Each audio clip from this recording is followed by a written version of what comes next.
الحمد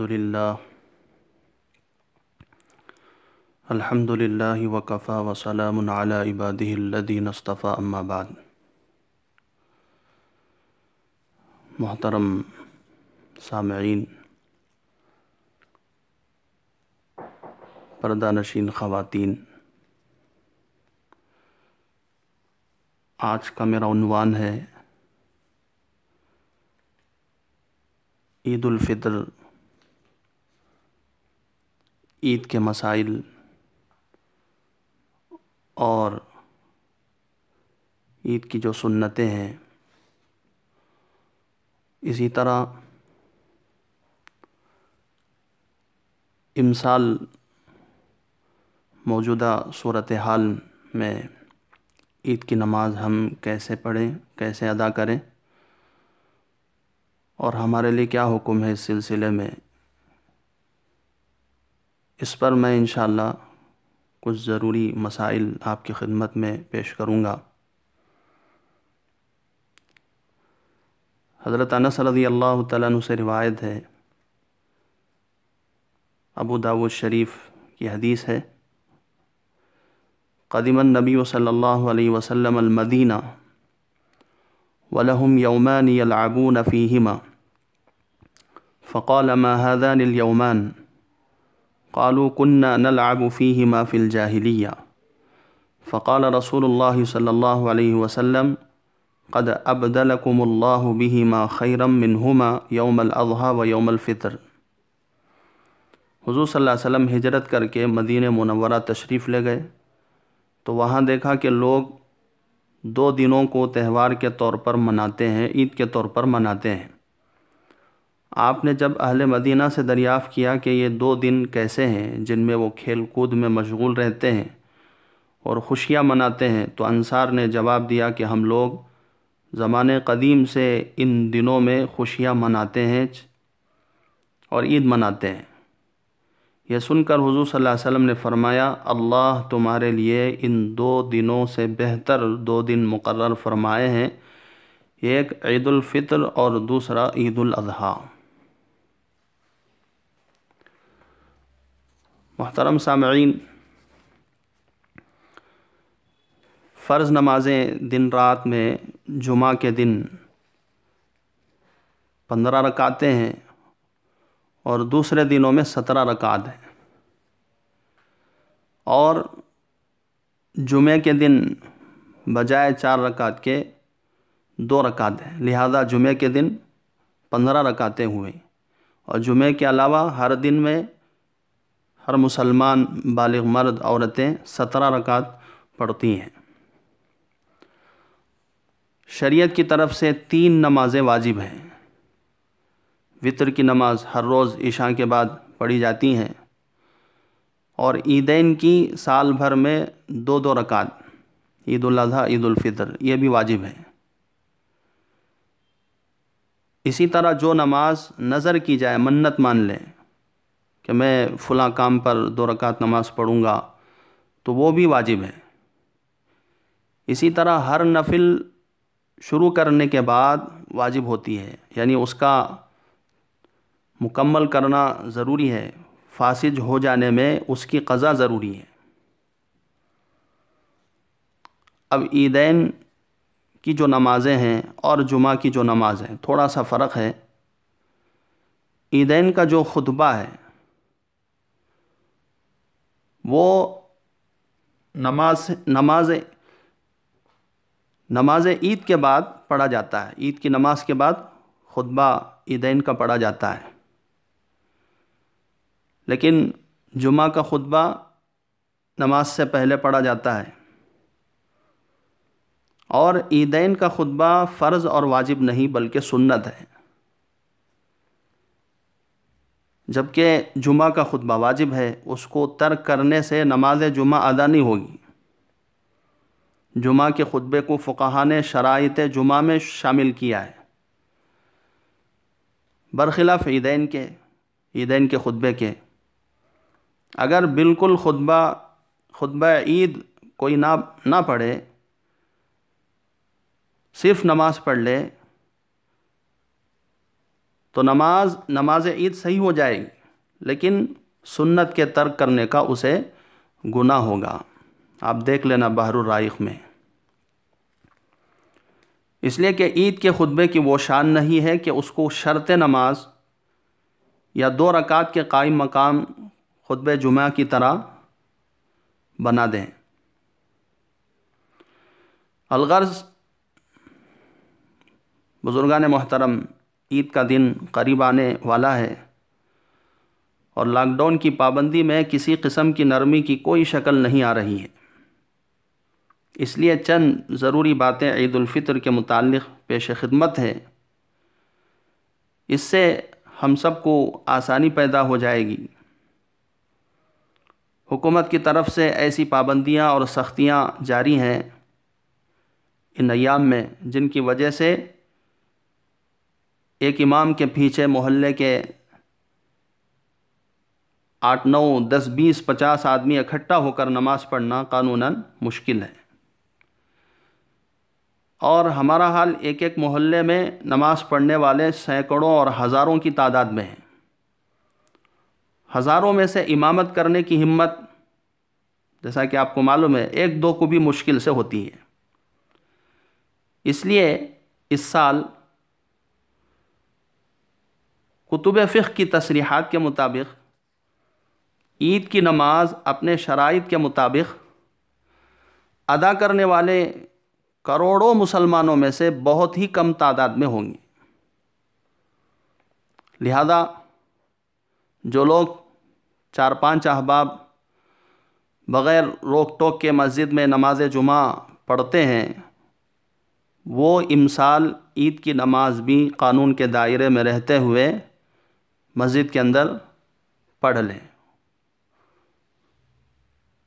اور جہاں کہیں مسجد کے علاوہ بڑا صحن، کمپاؤنڈ وغیرہ یا باہری کمرہ یا بیٹھک وغیرہ ہو، اور نیز یہ بھی ذرا غور سے سنیں، عید کی نماز پڑھانے والا بھی ہو، تو اس صورت میں 4 5 احباب نماز عید پڑھ لیں۔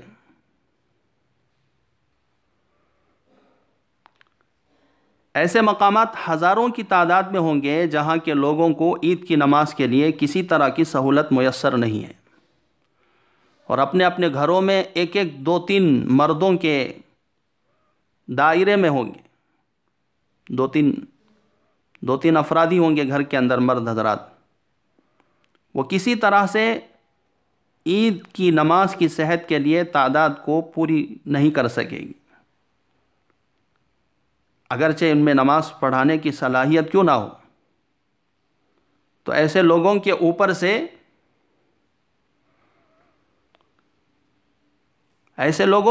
سے بھی تعداد پوری نہ ہونے کی وجہ سے عید کی نماز کا وجوب ساقط ہو جائے گا۔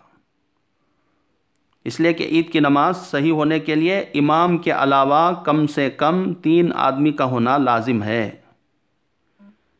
لہذا یہ لوگ بھی تنہا 4 رکعت نفل نماز چاش پڑھ لیں، ان کو بھی انشاءاللہ ثواب اللہ سے ملنے کی امید ہے۔ اور یاد رکھنا، یہ نوافل مستحب ہے، واجب یا لازم نہیں ہے۔ جیل میں ایک بزرگ ہر جمعہ اچھے کپڑے پہنتے اور پھر غسل کر کے جو ہے ہر جمعہ اپنے جیل کے جو سلاخیں ہیں وہاں تک پہنچتے اور پھر واپس آ جاتے۔ جیلر نے ان سے پوچھا کہ آپ ہر جمعہ بنتے سنورتے ہیں اور پھر نہاتے ہیں، اور پھر آپ جو ہے سلاخوں کے پاس آ کر پھر واپس چلے جاتے ہیں، جبکہ آپ کو معلوم ہے کہ آپ کو جمعہ کی نماز کی ادائیگی کے لیے ہم باہر نہیں چھوڑتے، تو جب آپ کو معلوم ہے کہ پھر آپ یہ اہتمام کیوں کرتے ہیں؟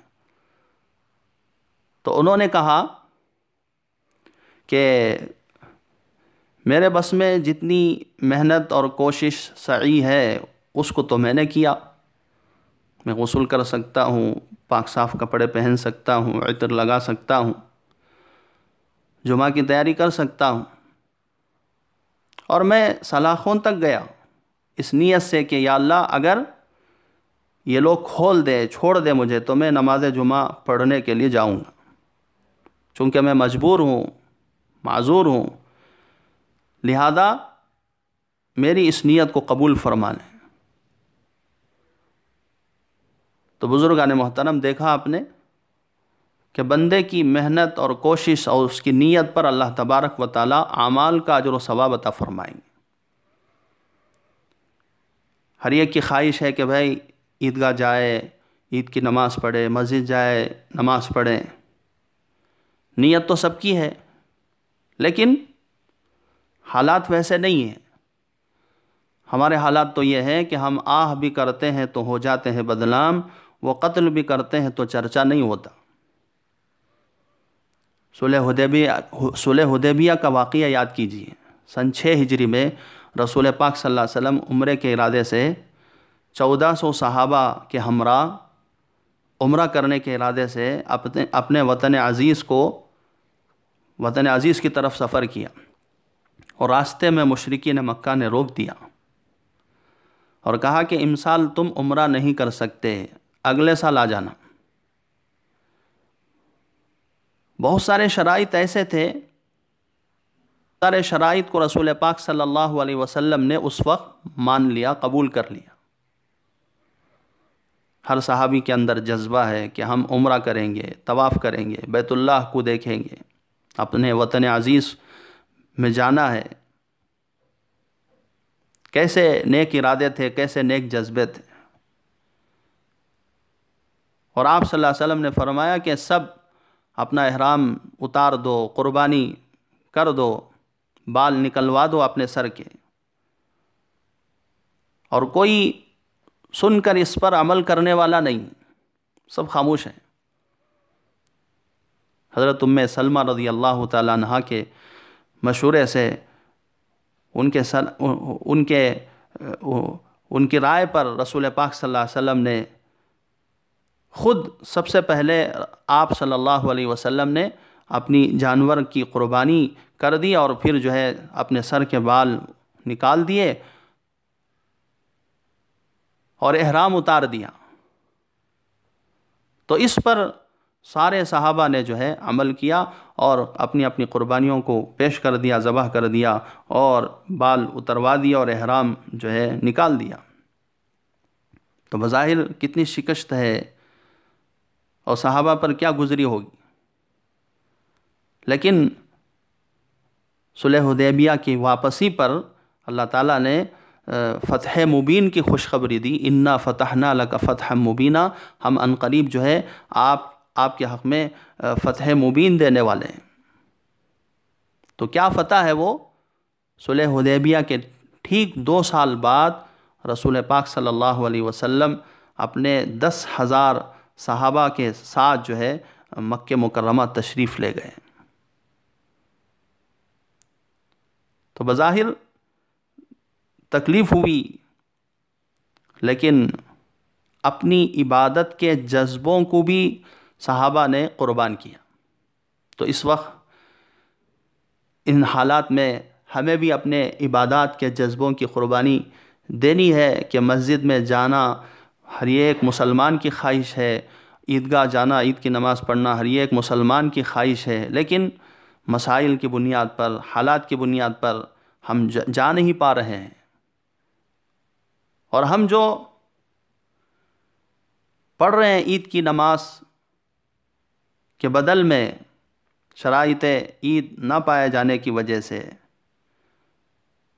جو چاش کی نماز 4 رکعت 2 رکعت جو پڑھ رہے ہیں گھر کے اندر، اللہ تبارک و تعالیٰ سے امید ہے کہ اللہ تبارک و تعالیٰ عید کی نماز کا اجر و ثواب اس پر ہمیں دے دیں۔ اللہ کے خزانے میں کیا کمی ہے؟ عید کا دن سال بھر میں ایک مرتبہ آتا ہے، اور جو مسلمان کبھی کوئی جمعہ بھی نہیں پڑھتا وہ بھی عید کی نماز پڑھنے کی کوشش کرتا ہے، اور عید کی نماز فوت ہو جانے پر اپنے آپ کو بہت بڑا محروم سمجھتا ہے، ایسے مسلمانوں کے بارے میں ہماری گزارش ہے کہ وہ ہرگز پریشان نہ ہو، غمزدہ نہ ہو۔ وہ عید کے دن، عید کی نماز کے اوقات کے اندر 4 رکعت، 2 رکعت نفل نماز پڑھ لیں، اللہ سے ثواب کی امید رکھیں۔ اس پر عظیم ترین اجر ثواب کا وعدہ بھی مذکور ہے۔ جو عید کی نماز نہیں پڑھ سکتے امسال حالات کی مجبوری کی وجہ سے، ان کا ثواب انشاءاللہ عید کی نماز سے کم نہیں ہوگا، اللہ سے یہی امید ہے۔ معجم کبیر طبرانی کی، اس میں مذکور ہے حضرت عبداللہ بن مسعود رضی اللہ تعالیٰ عنہ کے حوالے سے، من فاتتہ العید فلیصلی 4۔ حضرت عبداللہ بن مسعود رضی اللہ تعالیٰ عنہ سے مروی ہے، وہ کہتے تھے کہ جس کسی کی عید کی نماز فوت ہو جائے اس کے لیے چاہیے کہ وہ 4 رکعت نفل نماز پڑھ لے۔ اور پھر دیگر کتابوں کے اندر یہ بھی ہے، وَرُوِيَ فِي ذَلِكَ عَنِ النَّبِيُّ صلی اللہ علیہ وسلم وَعْدًا جَمِيلًا وَثَوَابًا جَزِيلًا۔ اور اس سلسلے میں عید کی نماز کے چھوڑنے پر، مجبوری کی بنیاد پر، اور جو 4 رکعت پڑھ رہے ہیں اس پر اجر جزیل کا اللہ کی طرف سے جو ہے وعدہ بھی ہے۔ فتاوی قاضی خان میں یہ جو ہے روایت مذکور ہے۔ تو لہذا بزرگان محترم، عید کے دن خوب دعاؤں کا اہتمام کریں، عید سادگی کے ساتھ منائیں، محتاجوں کی فکر کریں، عید کے دن مصافحہ معانقہ سے ہم پرہیز کریں، سیر و تفریح کے لیے بھی نہ نکلے، رشتہ داروں سے ملنے کے لیے بھی جہاں تک ہو سکے گریز کریں ہم۔ ویسے رمضان کے تمام دن رات برکات اور خیرات کے ساتھ مخصوص ہیں، سب میں دعائیں قبول کی جاتی ہیں، لیکن عید کی رات کی فضیلت ہے۔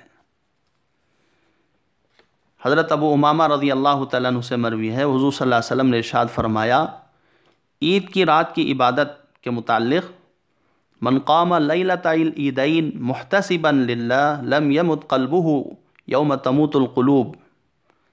ابن ماجہ کی روایت ہے، جو شخص عید الفطر اور عید الاضحیٰ کی راتوں میں عبادت کی نیت سے قیام کرتا ہے، اس کا دل اس دن بھی فوت نہیں ہوگا جس دن تمام دل فوت ہو جائیں گے۔ چاند عید کا دکھ گیا تو وہ جو رات ہے وہ عید کی رات ہے، تو اس رات میں ہم کو اللہ سے اپنے آپ کو قبول کروانا ہے، روزوں کو قبول کروانا ہے، اعتکاف کو قبول کروانا ہے، تراویح کو قبول کروانا ہے۔ حضرت معاذ بن جبل رضی اللہ تعالیٰ عنہ سے مروی ہے، حضور صلی اللہ علیہ وسلم نے فرمایا، من احیا اللیالی الخمس وجبت لہ الجنہ، لیلۃ الترویہ، لیلۃ عرفہ، ولیلۃ النحر، ولیلۃ الفطر، ولیلۃ النصف من شعبان۔ جو شخص 5 راتیں عبادت کر لیں اس کے لیے جنت واجب ہو جاتی ہے۔ وہ کیا ہے 5 راتیں؟ 8 ذو الحجہ اور 9 ذی الحجہ۔ 9 ذی الحجہ یعنی عید الاضحیٰ، بقرہ عید، اسی طرح 10 ذی الحجہ، اور اسی طرح 4تھی رات عید الفطر، اور 5ویں رات 15ویں شعبان، شب برات۔ ترغیب اور ترہیب نامی کتاب کے اندر یہ مذکور ہے۔ اسی طرح اسی کتاب کے اندر یہ روایت بھی مذکور ہے کہ جو شخص عیدین کی رات کو جاگتا ہے، اللہ کو منواتا ہے، اس کا دل اس دن مردہ نہیں ہوگا جس دن لوگوں کے دل مردہ ہو جائیں گے۔ اب عید کے بعد شوال کے 6 روزے ہیں۔ جس طرح فرائض سے پہلے، فرائض کے بعد نوافل ہم پڑھتے ہیں، 4 رکعت، 2 رکعت، مستحب نماز، نفل نماز، سنت نماز، تو اسی طرح اللہ تبارک و تعالیٰ نے رمضان سے پہلے شعبان کے چند روزے، اور رمضان کے بعد شوال کے 6 روزے، شعبان میں بھی حضور روزے رکھتے تھے اور شوال کے 6 روزے رکھتے تھے۔ تو یہ جو روزے ہیں نفل، فرمایا کہ یہ ایسے ہی ہے جیسا کہ فرائض سے پہلے یا فرائض کے بعد جو ہم مستحب نمازیں، نفل نمازیں پڑھتے ہیں، اور فرائض میں کمی کوتاہی ہو جائے تو نوافل کے ذریعے سے اللہ مکمل کریں گے۔ اسی طرح رمضان میں جو ہماری طرف سے روزوں میں کمی کوتاہی ہو گئی، اللہ تعالیٰ سے امید ہے کہ ان نوافل روزوں کے ذریعے سے صدقے میں اللہ تبارک و تعالیٰ ہماری کمی کو جو ہے مکمل کریں گے، روزوں کی کمی کو اللہ تبارک و تعالی مکمل فرمائیں گے۔ اللہ سے یہی قوی امید ہے۔